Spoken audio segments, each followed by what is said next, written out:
Corona దెబ్బకి ప్రపంచ దేశాలు అల్లాడిపోయాయి. అయితే మొదటి వేవ్లో సెకండ్ వేవ్లో ఎలాంటి పరిస్థితులు ఉన్నాయో మనం అంతా కూడా చూసిన పరిస్థితుంది. అయితే థర్డ్ వేవ్ కూడా వచ్చే పరిస్థితి అంటూ కూడా పెద్ద ఎత్తున చర్చ జరుగుతుంది. ముఖ్యంగా కరోనాకి సంబంధించి ఒమిక్రాన్ కొత్త వేరియంట్ వల్ల పెద్ద ఎత్తున నష్టం జరుగుతున్నట్టు కూడా చాలామంది చర్చించుకున్న పరిస్థితుంది. ప్రపంచ దేశాలు కూడా దీనికి సంబంధించి అల్లాడిపోతున్నాయి. అయితే ప్రస్తుతం థర్డ్ వేవ్ వస్తే ఎలా ఉంటుంది, అదేవిధంగా కొత్త వేరియంట్ ఏ విధంగా ఉంది, దాని ప్రభావం ఏ విధంగా ఉండబోతుంది ఏంటనే విషయాలు తెలిపేందుకు మనతో పాటు నోరి హాస్పిటల్ డాక్టర్ శ్రీనివాస్ గారు ప్రస్తుతం మనతో పాటు ఉన్నారు. ఆయన అడిగి మరిన్ని విషయాలు తెలుసుకునే ప్రయత్నం చేద్దాం. సార్ నమస్తే. సార్ ఎలా ఉన్నారు? సార్, ఒమిక్రాన్ గురించి ప్రపంచం మొత్తం కూడా అల్లాడిపోతున్న పరిస్థితి. పాత వేరియంట్కి దీనికి మధ్య డిఫరెన్స్ ఏంటి సార్? కరోనా అనేది ముందుగా మనం గుర్తుపెట్టుకోవాల్సింది ఒక వైరస్. ఈ వైరస్కి సహజ లక్షణం ఏంటంటే మ్యుటేషన్, అంటే రూపాంతరం చెందడం. ఒక వైరస్ అది ఇలాంటి ఊపిరితిత్తులకు సంబంధించిన వైరస్లు సంవత్సరానికి 2-3 సార్లు మ్యుటేషన్ అవ్వడం అనేది మనం ప్రతి వైరస్లో చూస్తూనే ఉంటాం. అంటే మనకి ఇంతకుముందు ఇట్లాంటి వైరస్ అంటే ఇన్ఫ్లుయెంజా వైరస్ ఉండేది. ఇన్ఫ్లుయెంజా ప్రతి సంవత్సరం కొత్త మ్యుటేషన్ అంటే కొత్తగా రూపాంతరం చెంది మళ్ళీ మనిషిని ఎఫెక్ట్ చేస్తూ ఉండేది. కాకపోతే అది అంత ప్రమాదకరమైన వైరస్ కాదు. ఇప్పుడు మనం అదే మ్యుటేషన్స్ని ఈ కరోనా వైరస్లో చూస్తున్నాం. ఈ కరోనా వైరస్ గత సంవత్సరం 2020లో మనకి స్టార్టింగ్లో వచ్చినప్పుడు ఫస్ట్ టైం వచ్చిన కరోనా వైరస్ అప్పటి నుంచి ఇప్పటిదాకా ఒక 7-8 సార్లు సిగ్నిఫికెంట్గా మ్యుటేట్ అయ్యింది. దానికి ఒక్కొక్కదానికి ఒక్కొక్క పేరు ఇచ్చుకుంటూ వచ్చారు. ఫస్ట్ దానికి ఆల్ఫా అని, తర్వాత బీటా అని, ఇలా రోమన్ ఆల్ఫాబెట్స్ ఇస్తూ వచ్చారు. అలా ఇప్పుడు ఆల్ఫా, బీటా, గామా, డెల్టా ఇవన్నీ దాటి ఒమిక్రాన్ అనే ఒక ఆల్ఫాబెట్ కొత్తగా వచ్చిన ఈ వేరియంట్కి పేరు ఇచ్చారు. ఇది సేమ్ కరోనా వైరస్ ప్రతిసారిలాగే మ్యుటేట్ అయ్యింది. కాకపోతే ఈసారి కొత్తగా ఏం జరిగిందంటే ప్రతిసారి చిన్నగా అయ్యే మ్యుటేషన్ ఈసారి స్పైక్ ప్రోటీన్లో 50కి పైగా మ్యుటేషన్స్ ఒకేసారి కనిపించింది. దానివల్ల ప్రపంచ ఆరోగ్య సంస్థ అంటే WHO అందరినీ వెంటనే అలర్ట్ చేసింది. ఇది ప్రమాదకరమైన వేరియంట్ అయ్యే అవకాశం ఉంది అని అందరినీ అలర్ట్ చేసింది. అదే మనకి ఇంతకుముందు లాస్ట్ ఇయర్ చూసిన కరోనా వైరస్కి ఇప్పుడు చూస్తున్న ఒమిక్రాన్కి తేడా అంటే బేసిక్గా వైరస్ ఒకటే, అది రూపాంతరం చెంది కొత్త వైరస్గా మనకు కనిపిస్తుంది. సార్, గతంలో వచ్చిన వైరస్ని దృష్టిలో పెట్టుకొని మనం వ్యాక్సిన్ వేయించుకోవడం జరిగింది. ఆ వ్యాక్సిన్ ఎంత సమర్థవంతంగా పనిచేస్తుంది దీని విషయంలో?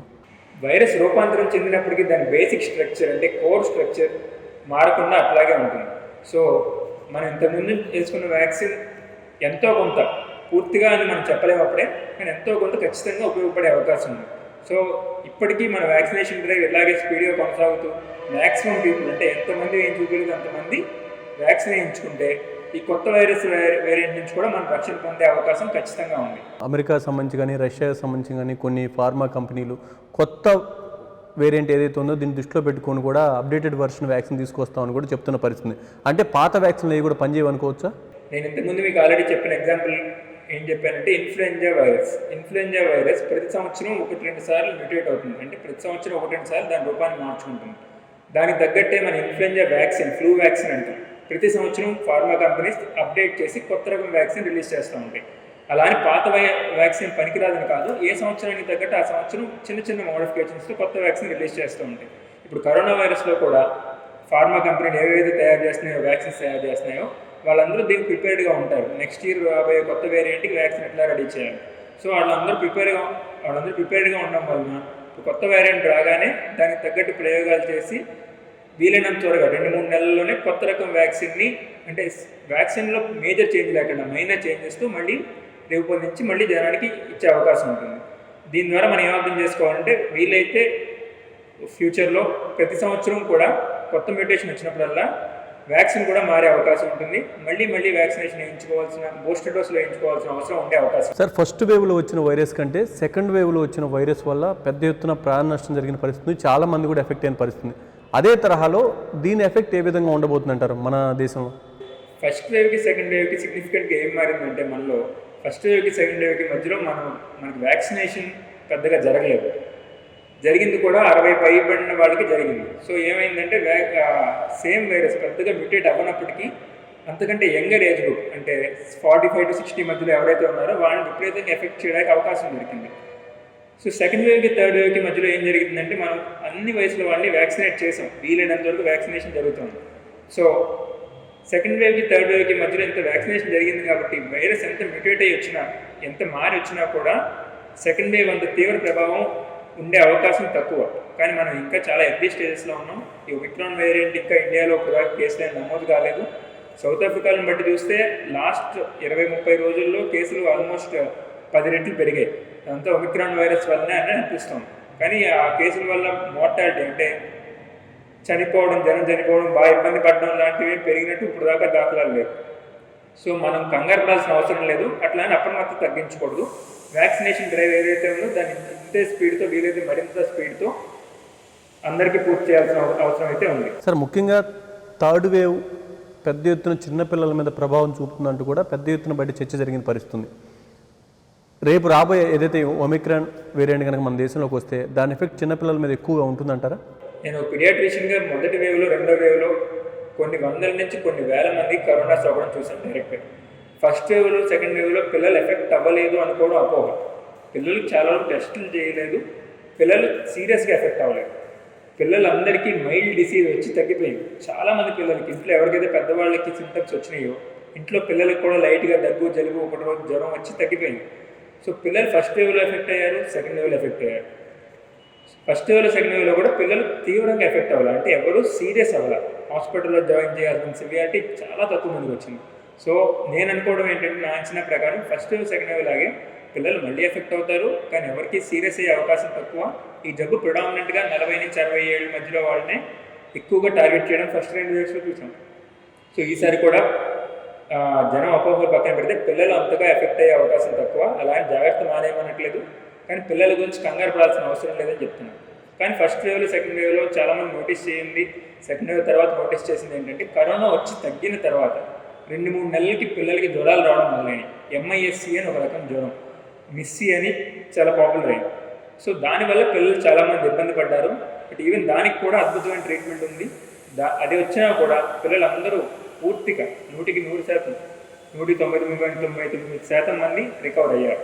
సో కంగారు పడాల్సిన అవసరం లేదు, కానీ విజిలెంట్గా అంటే అప్రమత్తంగా ఉండాల్సిన అవసరం ఉంది. సార్, ముఖ్యంగా ప్రెగ్నెంట్ ఉమెన్స్కి సంబంధించి కేంద్ర ప్రభుత్వం వ్యాక్సిన్ తీసుకోమని చెప్పిన పరిస్థితుంది. కానీ చాలామంది తీసుకోవచ్చా, తీసుకుంటే ఎప్పుడు తీసుకోవాలి, ఏ నెలలో తీసుకోవాలి, ఎన్ని నెలల లోపు తీసుకోవాలి, అంటే దగ్గర 8 నెలల 9 నెలల్లో ఉన్న మహిళలకు సంబంధించి ఏం చేయాలనేది చాలామందికి అపోహలు ఉన్నాయి.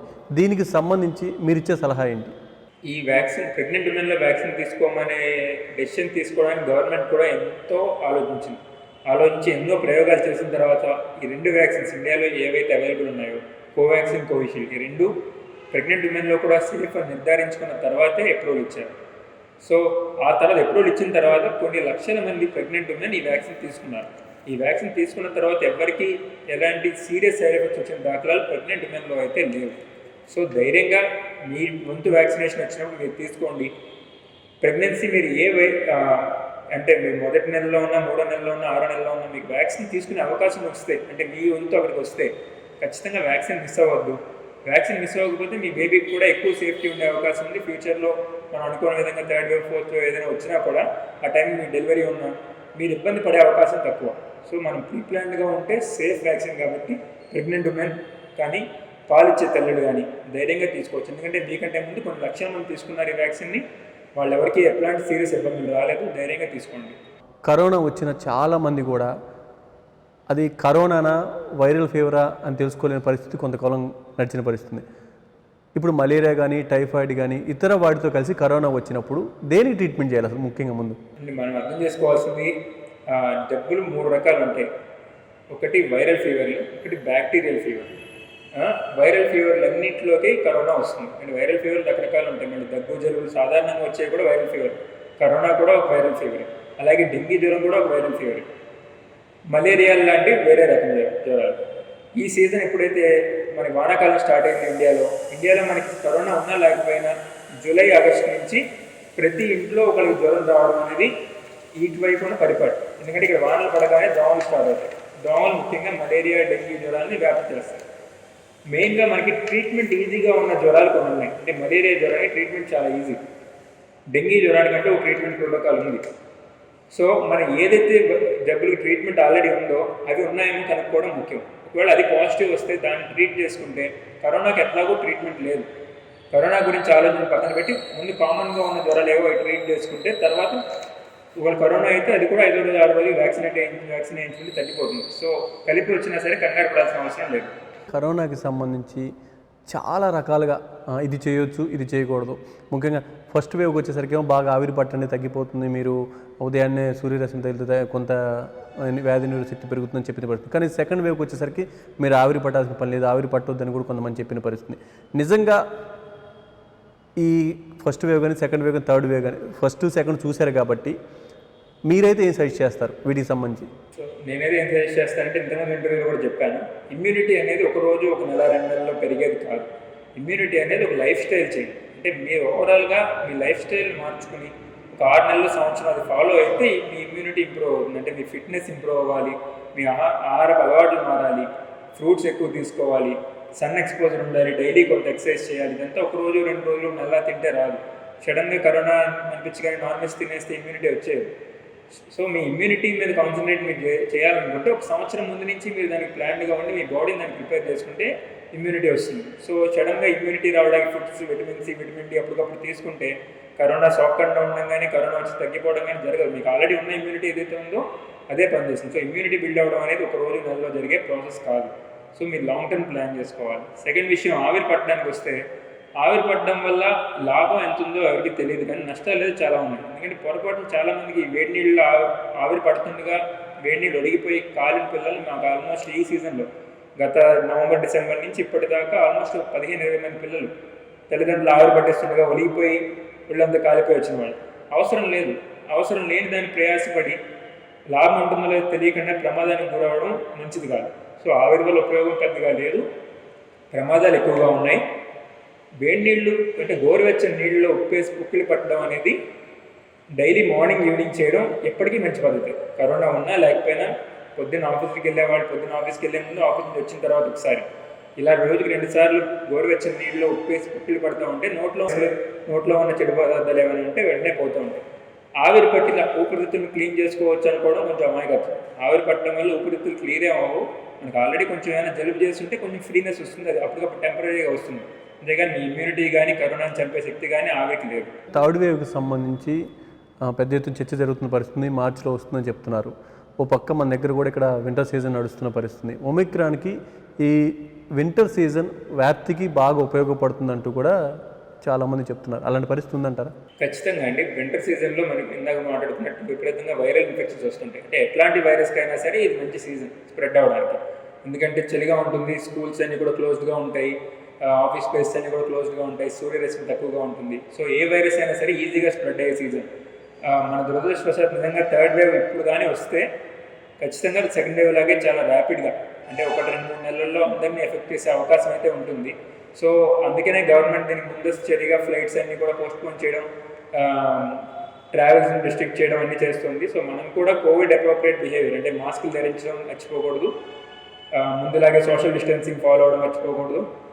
వీలైనంత వరకు మైండ్లో ఇంకా కరోనా వెళ్ళలేదు, వ్యాక్సిన్ వేయించుకున్నప్పటికీ అది కొంత ప్రొటెక్షన్ అని గుర్తుపెట్టుకుని మెరుగుతూ ఉంటే థర్డ్ వేవ్లో ఉన్న డేంజర్స్ని మనం కొంచెం తప్పించుకోవచ్చు. సార్, ఇది ఒమిక్రాన్కి సంబంధించి ఇప్పటికే సౌత్ ఆఫ్రికాలో కూడా కొన్ని సిమ్టమ్స్ వాళ్ళు చెప్తున్న పరిస్థితి, కొన్ని సిమ్టమ్స్ కూడా పెద్దగా చెప్పుకోదగిన విధంగా ఏం లేవు, చాలా సింపుల్గా ఉందని చెప్తున్నారు. కానీ అది మన దేశంలోకి వచ్చిన తర్వాత అవి మారే అవకాశం ఉందంటారా? ఒమిక్రాన్ సంబంధించినంత వరకు మెయిన్గా 4 డౌట్స్ ఉన్నాయి. ఫస్ట్ దాని టెస్టింగ్ గురించి. టెస్టింగ్ అంటే మనం రెగ్యులర్గా చేసే PCR test Omicron variant of corona వైరస్కి పనిచేస్తుందా లేదా, దానికి ఆన్సర్ పనిచేస్తుంది. సో సేమ్ పీసీఆర్ టెస్ట్తో ఒమిక్రాన్ వేరియంట్ అయిన కరోనా అయినా, అంతకుముందు డెల్టా వేరియంట్ అయిన కరోనా అయినా పట్టుకోవడం సులువే. సో టెస్ట్ చేయడం మామూలే. సెకండ్, ఒమిక్రాన్ వైరస్ సిమ్టమ్స్ అంటే జబ్బు తీవ్రత మామూలు ఇంతకుముందు వచ్చిన కరోనా వైరస్ కంటే ఎక్కువ ఉంటుందా, సేమ్ అలాగే ఉంటుందా, అది ఇప్పుడు దాకా ఖచ్చితంగా అయితే తెలియదు. కానీ ఇప్పుడు దాకా లాస్ట్ ఉన్న కొద్ది కేసులు చూస్తే తీవ్రతలో పెద్ద డిఫరెన్స్ లేదు. అంటే ఇంతకుముందు ఎట్లా ఉందో ఇప్పుడు కూడా అట్లాగే ఉంది. సిమ్టమ్స్ కూడా ఇంతకుముందు ఎట్లా దగ్గు, జలుబు, జ్వరం, గొంతు నొప్పి ఉన్నాయో ఇప్పుడు కూడా ఈ Omicron variant of corona virus కూడా అవే సిమ్టమ్స్ నడుస్తున్నాయి. సో సిమ్టమ్స్లో పెద్ద మార్పు లేదు, టెస్టింగ్లో పెద్ద మార్పు లేదు. స్ప్రెడ్ అవ్వడం ఎక్కువగా ఉందా లేకపోతే ఇంతకుముందులాగే ఉందా, ఇది వరకు ఈ ఒమిక్రాన్ వైరస్లో R వాల్యూ అంటారు, ఇది ఇంతకుముందు వేరియంట్ కంటే కూడా ఎక్కువ ఉంది. R వాల్యూ బాగా ఎక్కువ ఉండడం స్ప్రెడ్ అయ్యే అవకాశం ఎక్కువ ఉంది. సో దీన్ని చూసి అందరూ భయపడుతున్నారు, ఎందుకంటే ఇది ఈజీగా ఒకరి నుంచి ఒకరికి స్ప్రెడ్ అవుతుంది. ఎస్పెషల్లీ ఇంతకుముందు వైరస్లు కంటే పోలిస్తే అంటే ఇంతకుముందు ఉన్న కరోనా వైరస్తో పోలిస్తే స్పీడ్గా స్ప్రెడ్ అవుతుంది. సో స్పీడ్గా స్ప్రెడ్ అయితే ఏమవుతుందంటే ఇంతకుముందు సెకండ్ వేవ్లో చూసినట్టు ఒకేసారి ఎక్కువ మంది ఇంటిల్లిపాది ఒక రోజు 2 రోజుల్లో సిమ్టమ్స్ రావడం జరగచ్చు. సో స్ప్రెడ్ అనేది స్పీడ్గా ఉంది. 4వది ట్రీట్మెంట్లో ఏమైనా చేంజ్ ఉందా? ట్రీట్మెంట్లో ఎట్లాంటి చేంజ్ లేదు. సేమ్ మనం ఇంతకుముందు ఏవైతే మందులు పనిచేస్తాయో ప్రూవ్ అయినాయో మళ్ళీ అవే మందులు అట్లాగే అదే ప్రోటోకాల్ ప్రకారం ట్రీట్ చేస్తే మ్యాక్సిమం మనం లాభపడే అవకాశం ఉంది. 5వది వ్యాక్సిన్ పనిచేస్తుందా లేదా? వ్యాక్సిన్ పనిచేసే అవకాశం ఖచ్చితంగా ఉంది. ఎందుకంటే మనం ఇందాక మాట్లాడుకున్నట్టు కోర్ వ్యాక్సిన్ కోర్ ఏదైతే ఉందో అది అట్లాగే ఉంటుంది. ఈ వైరస్ కూడా సేమ్ కోర్ అలాగే ఉంటుంది. స్పైక్ ప్రోటీన్స్లో మార్పులు వచ్చినాయి. సో వ్యాక్సిన్ ప్రభావం కొంత తగ్గే అవకాశం ఉంది. కానీ ఓవరాల్గా జబ్బు సీరియస్నెస్ నుంచి అయితే మాత్రం ఖచ్చితంగా రక్షణ ఉంటుంది. జబ్బు వచ్చే అవకాశం ఉన్నప్పటికీ సీరియస్ అయ్యే అవకాశాలు తక్కువ వ్యాక్సిన్ వేయించిన వాళ్ళు. సో ఒమిక్రాన్కి సంబంధించిన వరకు ఈ మెయిన్ 4-5 క్వశ్చన్స్ అందరూ తెలుసుకోవాల్సిన అవసరం. సార్ మొదట్లో జస్ట్ మాస్క్ పెట్టుకుంటే సరిపోతుంది. ఫస్ట్లో N95 మాస్క్ కావాలన్నా, తర్వాత మాస్క్ 3 లేయర్స్ మాస్క్ ఏదైనా సరిపోద్ది అన్నారు. మొన్న సెకండ్ వేవ్ వచ్చినప్పుడు చాలామంది కూడా ఫేస్ షీల్డ్స్ పెట్టుకొని తిరిగిన పరిస్థితి ఉంది. ఈ ఒమిక్రాన్కి కూడా ఈ 3 లేయర్స్ అదేవిధంగా N95 లాంటి మాస్కులు సరిపోతాయి, ఇంకేమన్నా కొత్తగా ఏమైనా తీసుకోవాల్సిన అవసరం ఉంది? సేమ్ మనకి ఏదైతే ఇంతకుముందు ఫాలో అయ్యామో ప్రాపర్గా అందరూ ఫాలో అయితే ఖచ్చితంగా అవే సరిపోతాయి. అంటే కొంతమంది ఫాలో అయ్యి కొంతమంది ఫాలో అవ్వకుండా ఉంటే ఎన్ని మాస్కులు పెట్టినా సరిపోవు. అందరూ ఫాలో అయితే same 3 layer mask or N95 mask మీ అందుబాటులో ఏది ఉంటే అది. అంటే మీకు ఏ మాస్క్ లేకపోవడం కంటే ఏదో ఒక మాస్క్ ఉండడం మీరు ఖచ్చితంగా మీకు అందుబాటులో N95 మాస్క్ ఉంటే మీరు మధ్యలో ఓపెన్ చేయకుండా కంటిన్యూస్గా N95 మాస్క్ పెట్టుకుంటే అది సేఫెస్ట్. ఒమిక్రాన్ వైరస్ కానివ్వండి, ఎందుకంటే పెద్ద రెస్పిరేటరీ వైరస్ ఫ్యూచర్లో ఏది వచ్చినా కానివ్వండి, N95 మాస్క్ ఇది సేఫెస్ట్ మాస్క్. N95 మాస్క్ మించిన మాస్కులు లేవు. ఇప్పుడు N95 పెట్టుకోగలిగి మీకు అవైలబుల్గా ఉంటే N95 వాడండి. ఇప్పుడు లేని పక్షంలో ఏదో ఒక రకం మాస్క్ వాడండి. So same masking principle second వేవ్లో ఏదైతే ఫాలో అయ్యి మనం దాన్ని జయించామో మళ్ళీ అదే మాస్క్ ప్రిన్సిపల్తో మళ్ళీ థర్డ్ వేవ్ రాకుండా ఆపే అవకాశం కూడా ఉంది. దక్షిణాఫ్రికాలో ఏదైతే ఈ ఒమిక్రాన్ వైరస్ టార్గెట్ చేసిన వాళ్ళు ఎక్కువ 40 నుంచి 45 సంవత్సరాల మధ్య వాళ్ళు ఎక్కువ మంది ఉన్నట్టు కూడా కొంత రిపోర్ట్స్ ఉన్న పరిస్థితి ఉంది. ఎందుకంటే ఆ వయసులో ఉన్న వాళ్ళకి చాలా ఇమ్యూనిటీ పవర్ ఉంటుంది, చాలా బలంగా ఉంటారు కదా, వాళ్ళని ఇది టార్గెట్ చేసిందంటే సాధారణమైన మనుషుల పరిస్థితి ఇంకేంటి సార్? యాక్చువల్గా అది ఒక అపోహ. 40, 45, 60, 50 ఏళ్ళ మధ్యలో ఇమ్యూనిటీ ఎక్కువ ఉంటుందని కూడా అపోహ. ఆ ఏజ్లోనే చాలామంది ఎస్పెషల్లీ మేల్స్ చాలా ఇమ్యూనో డెఫిషియెంట్గా ఉంటారు. చూడండి లాస్ట్ వేవ్లో కూడా ఫిమేల్స్ ఎక్కువ ఎఫెక్ట్ అవ్వలేదు, మేల్స్ ఎక్కువ ఎఫెక్ట్ అయ్యారు. సో 40, 45, 50 మధ్యలో మేల్స్కి ఒబెసిటీ అంటే ఊబకాయం లక్షణాలు ఎక్కువ, స్ట్రెస్ ఎక్కువ, ఆల్రెడీ వాళ్ళకి బీపీ ఎక్కువ ఉండే అవకాశం ఉంది, లైట్గా షుగర్ ఉండే అవకాశం ఉంది, వర్కింగ్ ఏజ్ గ్రూప్ అది. సో స్ట్రెస్ ఎక్కువ తీసుకుంటారు. వీళ్ళందరికీ మ్యాక్సిమం ఇంపాక్ట్ ఉంటుంది కమ్యూనిటీలో. సో వీళ్ళందరూ ఏ వైరస్ వచ్చినా, ఎస్పెషల్లీ ఇట్లాంటి వైరస్ వచ్చినప్పుడు ఈజీ టార్గెట్స్గా దొరికారు. సో చిన్నపిల్లలు అలాగే వృద్ధులు కూడా దీని నుంచి కొంత సేవ్ అయ్యారు. వృద్ధులు వ్యాక్సినేషన్ వల్ల అవ్వచ్చు, చిన్నపిల్లలు వాళ్ళ ఇమ్యూనిటీ వల్ల అవ్వచ్చు. కానీ మెయిన్ ఏజ్ గ్రూప్ ఇప్పుడు కూడా ఎన్ని వైరస్ వచ్చినా కూడా ఈ 40 to 60 అనేది డేంజరస్ గ్రూప్. అది కూడా 40 to 60 మధ్యలో ఉన్న మేల్స్. ఎందుకంటే ఈ గత వేవ్స్లో కూడా చూస్తే ఫిమేల్స్ చాలామంది ఎఫెక్ట్ అయ్యారు. బట్ స్టిల్ వాళ్ళ మోర్టాలిటీ కానీ అంటే చనిపోయే అవకాశం కానీ, హాస్పిటల్ అడ్మిట్ అయ్యే అవకాశం కానీ చాలా తక్కువ కనిపించింది. కానీ మేల్స్లో మాత్రం చాలా ఎక్కువ మంది చనిపోయారు లేదా ఇబ్బంది పడ్డారు. సో ఏ వేరియంట్ అయినా, ఇంతకుముందు వచ్చిన డెల్టా వేరియంట్ కానీ ఇప్పుడు వచ్చిన ఒమిక్రాన్ వేరియంట్ కానీ ఫ్యూచర్లో రాబోయే ఈ కరోనా వైరస్ వేరియంట్స్ కూడా ఈ ఏజ్ గ్రూప్ అంటే 40 కూడా కాదు 30 to 50 మధ్యలో ఉన్న మేల్స్ని ఎక్కువ టార్గెట్ చేసే అవకాశం ఉంది. సో ఈ ఏజ్లో ఉన్న మేల్సే ఎక్కువ కమ్యూనిటీలో యాక్టివ్గా ఉంటారు. సో వీళ్ళే ఎక్కువ జాగ్రత్తలు తీసుకుని పర్సనల్ కేర్ తీసుకోవడం ఎందుకైనా మంచిది. సార్ కరోనా వచ్చిన తర్వాత స్టార్టింగ్లో ఆ 5 to 10 days మధ్య తీసుకునే ట్రీట్మెంట్ ఏదైతే ఉందో అది కీలకమైన పాత్ర పోషిస్తుంది. అలాంటి ట్రీట్మెంట్ తీసుకునే సమయంలో చాలామంది పేషెంట్లు కూడా డాక్టర్లను మార్చుకోవడం కానీ, లేకుంటే వాళ్ళు అక్కడికి వెళ్ళిన తర్వాత ఇక్కడ ఏం చేశారో తెలియక మళ్ళీ మొదటి నుంచి మొదలు పెట్టడం కానీ, ఇలాంటి చాలా పనులు చేస్తున్నారు. నిజంగా కరోనా వచ్చిన పేషెంట్కి మీరు ఇచ్చే సలహా ఏంటి? నిజంగా కరోనా వచ్చిన పేషెంట్స్ మేజర్గా ఉండాల్సింది ధైర్యం. ఎందుకంటే ఎంత ఈవెన్ 30 to 50 ఏజ్ గ్రూప్లో కూడా 100 మందిలో 99 మంది హెల్తీగా హ్యాపీగా ఇంటి దగ్గరే రికవర్ అయిపోతారు. ఓన్లీ 1% మందే సీరియస్ అవుతారు. సో మనం 1% మందిలో ఉన్నాం, 99% మందిలో ఉంటామన్న ధైర్యం ఇంపార్టెంట్. సెకండ్ థింగ్, దీనికంటూ ఇప్పుడు దాకా మందు లేదు. కరోనా వైరస్ కంటూ ఇప్పుడు దాకా యాంటీవైరల్ అనేది ప్రూవెన్గా కంప్లీట్గా పనిచేస్తుంది అని ప్రూఫ్ లేదు. సో డాక్టర్లను మార్చి మందులు మార్చడం వల్ల ఉపయోగం లేదు. మీరు ఎవరినైతే ఫస్ట్ నుంచి ఫాలో అవుతున్నారో ఒకే డాక్టర్ని మాడకుండా చివరి 10 days 12 days దాకా వాడి వాళ్ళ సలహాలు ఫాలో అయితే 99.99% మీరు హెల్తీగా 10వ రోజు దాటి హ్యాపీగా ఇంట్లోనే ట్రీట్ చేసుకునే అవకాశం ఉంటుంది. నిజంగా సిమ్టమ్స్ ఇంతకుముందు ఫస్ట్ వేవ్ సెకండ్ వేవ్ మనం డిస్కస్ చేసుకున్నట్టు 7వ రోజు 8వ రోజు తర్వాత అసలు సిమ్టమ్స్ మొదలవుతాయి. సీరియస్నెస్ ఉండే వాళ్ళకి అంటే సాచురేషన్ పడిపోవడం కానీ, విపరీతమైన నీరసం రావడం కానీ. సో అవి ముందే తెలుసుకోవాలి, ఇంట్లో పల్స్ ఆక్సిమీటర్స్ ఉంచుకోవాలి ఒకవేళ వేవ్ వచ్చిన టైంలో. అట్లాంటి సిమ్టమ్స్ ఉన్నప్పుడే హాస్పిటల్స్ని అప్రోచ్ అవ్వడం, హాస్పిటల్లో అడ్మిట్ అవ్వడం ఇవి చేయాలి. ముందు నుంచి కంగారు పడి మన దగ్గర డబ్బులు ఉన్నాయి కదా, లేదా బెడ్ అవైలబుల్ ఉంది కదా అని ఊరికి నేను హాస్పిటల్లో అడ్మిట్ అయిపోవడం అంత మాత్రం మంచిది కాదు. వాళ్ళకి మంచిది కాదు, హాస్పిటల్స్కి మంచిది కాదు. సెకండ్ వేవ్ వచ్చినప్పుడు కూడా వాట్సాప్లో పెద్ద ఎత్తున ఈ మెడిసిన్ వాడండి తగ్గిపోద్ది అని చెప్పి ఎవరికి వాళ్ళే సర్క్యులేట్ చేసిన పరిస్థితి ఉంది. ఆ రకంగా వాడటం వల్ల ఎలాంటి నష్టం ఉండదు? సెకండ్ వేవ్ టైంలో చాలా మందికి సరైన డాక్టర్ యాక్సెస్ లేదు, డాక్టర్స్ సరిపడా టైం లేదు, పేషెంట్కి సరిపడా డాక్టర్స్ లేదు. సో దానివల్ల ఏమైందంటే ఒకరికి ఇచ్చిన ప్రిస్క్రిప్షన్ ఒకరికి అన్నీ కలిపి మల్టిపుల్ డ్రగ్స్తో మల్టిపుల్ ప్రిస్క్రిప్షన్స్ ఫార్వర్డ్ అయినాయి వాట్సాప్స్లో. మన జనాన్ని కూడా తప్పట్లేదు, ఎందుకంటే చాలా డెస్పరేట్గా ఉన్నారు ఆ టైంలో. సో ఇప్పుడు కొంచెం ఆలోచించి దీనికి పనిచేసే మందులు లేవు అని గుర్తుంచుకోండి. ముందు అన్నట్టు దీనికి జ్వరం వస్తే పారాసిటమాల్, జ్వరం లేకపోతే వెయిట్ చేయడం, అది ఒక్కటే. ఆ తర్వాత మీరు విజిలెంట్గా ఉండాలంటే అప్రమత్తంగా ఉండాలి. ఒకవేళ సిమ్టమ్ వస్తే, ఆక్సిజన్ రిక్వైర్మెంట్ వస్తే ఆక్సిజన్ పెట్టించుకోవడానికి సిద్ధంగా ఉండాలి. దానికి వేరే యాక్సెసిబుల్ డిస్టెన్స్ అంటే సరిపడా దూరంలో దగ్గరలో హాస్పిటల్ ఉందా లేదా ఇవి చెక్ చేసుకోవాలి. అంతేగాని ఇచ్చిన మెడిసిన్స్ అన్నీ వాడడం వల్ల చాలామంది నేను సెకండ్ వేవ్లో చూసాను, చాలామంది రకరకాల యాంటీబయాటిక్స్, యాంటీవైరల్స్ రకరకాల అన్నీ కలిపి వాడడం వల్ల దాని సైడ్ ఎఫెక్ట్స్ వల్ల ఎక్కువ ఇబ్బంది పడ్డారు. చాలామందికి షుగర్స్ తగ్గిపోవడం, కరిగిపోవడం, వామిటింగ్స్ అవ్వడం, ఆకలి తగ్గిపోవడం, ఇట్లాంటి ఇబ్బందులన్నీ ఎక్కువ మెడిసిన్స్ వాడడం వల్ల వచ్చినాయి. సో మెడిసిన్స్ పనిచేసేవి ప్రివెంట్గా ఏమీ లేవు. మీరు ఓవరాల్గా ఇమ్యూనిటీ కోసం అనుకుంటే వేవ్ రాకముందే రెడీగా ఉండండి. హెల్దీ డైట్ తీసుకోండి, లిమిటెడ్ ఫుడ్ తీసుకోండి, ఎక్సర్సైజ్ చేయండి. ఒబెస్గా మీరు ఉంటే అంటే మీరు ఓవర్ వెయిట్ కేటగిరీలో ఉంటే వెయిట్ తగ్గించుకునే అవకాశం చూసుకోండి. హెల్దీ డైట్ ముందు నుంచి అలవాటు చేసుకోండి. సన్ ఎక్స్పోజర్ అంటే కాసేపు రోజు ఎండలో ఎక్స్పోజ్ అవ్వడం అనేది మంచి లక్షణం. విటమిన్ డి లెవెల్స్కి అది చాలా మంచిది.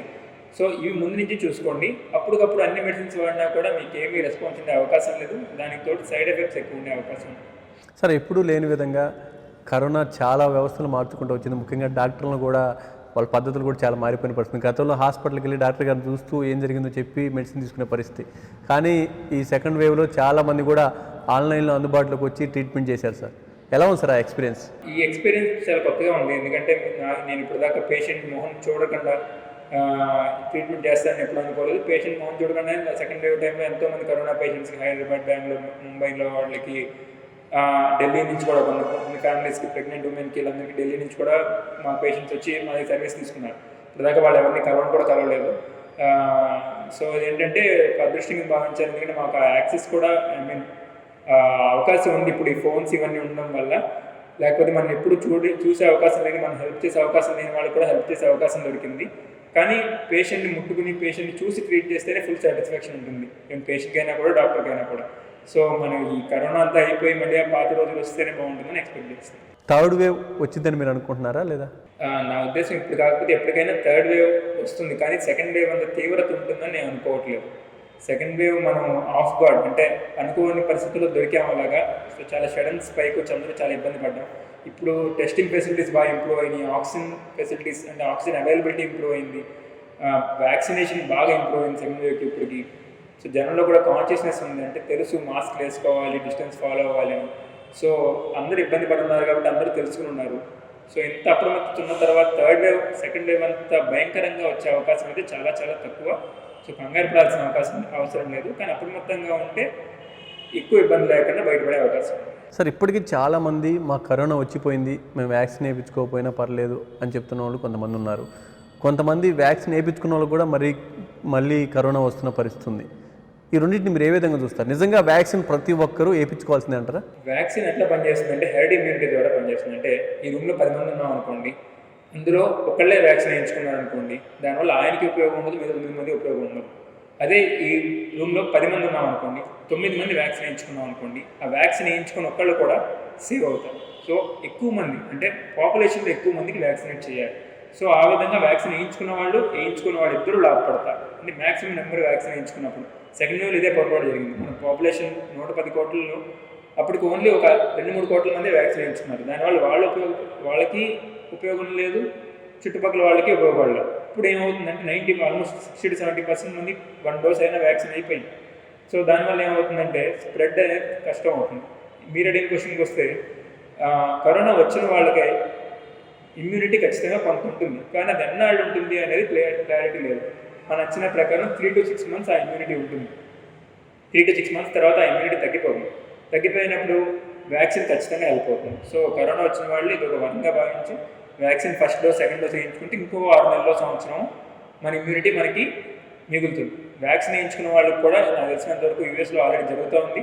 బూస్టర్ డోస్ అంటే వ్యాక్సిన్ వేయించుకుని 1 year అయిపోయిన తర్వాత ఇంకొక డోస్ వేయడం వల్ల ఇంకొన్నాళ్ళు ఎక్స్ట్రా ఇమ్యూనిటీ ఉంటుంది. అలాగే ఇండియాలో కూడా ఫిబ్రవరి నుంచి బూస్టర్ డోసెస్ వస్తాయి. అంటే వ్యాక్సిన్ 2 డోసులు అయిన వాళ్ళకి కూడా సంవత్సరం అయితే 3 డోసు కూడా ఇస్తారు.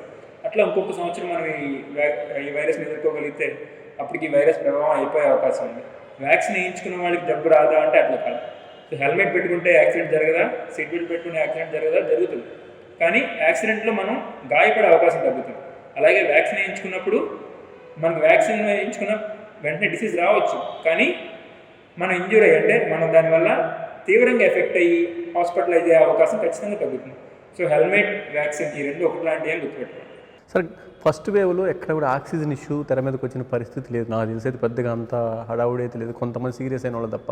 కానీ సెకండ్ వేవ్లో పెద్ద ఎత్తున ఆక్సిజన్ కావాలంటూ కూడా ఆక్సిజన్ బెడ్స్ కోసం చాలామంది పరుగులు పెట్టిన పరిస్థితి. అదే తరహాలో ఏమైనా డిఫరెంట్గా థర్డ్ వేవ్లో ఉండే అవకాశం ఉంది? మన గవర్నమెంట్ చాలా అప్రమత్తమై సెకండ్ వేవ్ తర్వాత each and every hospital, private హాస్పిటల్స్లో కానీ గవర్నమెంట్ హాస్పిటల్స్లో కానీ ఎనఫ్ ఆక్సిజన్ సప్లై ఉండేలాగా ప్లాన్ చేసుకున్నారు. ఆక్సిజన్ ప్లాంట్స్ బాగా పెరిగినాయి. యాక్చువల్లీ ఎక్సెస్ ఆక్సిజన్ ఉంది ఇప్పుడు. సో మన పాపులేషన్ సరిపడా ఆక్సిజన్ అవైలబిలిటీ అయితే రెడీ చేసి పెట్టారు. సో థర్డ్ వేవ్ వచ్చినా కూడా సఫిషియెంట్ ఆక్సిజన్ ఉండే అవకాశం ఖచ్చితంగా ఉంది. గవర్నమెంట్ ఆల్రెడీ ఈ విషయంలో ఈసారి పొరపాటు చేయడానికి అవకాశం లేదు. ఆల్రెడీ వాళ్ళు ప్రిపేర్డ్గా ఉన్నారు. సో ఎవరు ఆక్సిజన్ గురించి దీని గురించి బెంగ పెట్టుకోవద్దు, భయపడద్దు. అన్ని హాస్పిటల్స్ రెడీగానే ఉన్నాయి. గవర్నమెంట్ కూడా ఎనఫ్ ఆక్సిజన్తో రెడీగా ఉంది. Okay sir, thank you sir G9 TV సహకరించినందుకు. ఇది మొత్తంగా చూసుకున్నట్టు ఏదైతే కరోనాకి సంబంధించి పెద్ద ఎత్తున చాలామంది కూడా ఆందోళన చెందుతున్న పరిస్థితి ఉంది. కొత్త వేరియంట్ కూడా వచ్చింది, అది ఎలా ఉండబోతుంది, థర్డ్ వేవ్ వస్తే పరిస్థితి ఏంటి అనేది కూడా చాలామంది భయపడుతున్న పరిస్థితి. అయితే ముఖ్యంగా ఈరోజు శ్రీనివాస్ గారు మనతో పాటు చాలా విషయాలు షేర్ చేసుకున్నారు. ఏదైతే ప్రెగ్నెంట్ ఉమెన్స్ కానీ, చిన్నపిల్లలు కానీ, పెద్దవాళ్ళు కానీ ప్రతి ఒక్కరు కూడా వ్యాక్సిన్ విషయంలో ఏ విధంగా ముందుకు వెళ్ళాలి, అదేవిధంగా పూర్తి స్థాయిలో కూడా ఎప్పటికప్పుడు పబ్లిక్కి కొంచెం దూరంగా ఉండే విధంగా, అదేవిధంగా వారికి సంబంధించినటువంటి ఇమ్యూనిటీ పెంచుకునే విధంగా రోజువారీ కార్యక్రమాలు ఏవైతే ఉన్నాయో వాటి మీద ప్రత్యేకంగా దృష్టి పెట్టాల్సిన అవసరం ఉందంటూ కూడా ఆయన చెప్తున్న పరిస్థితి ఉంది.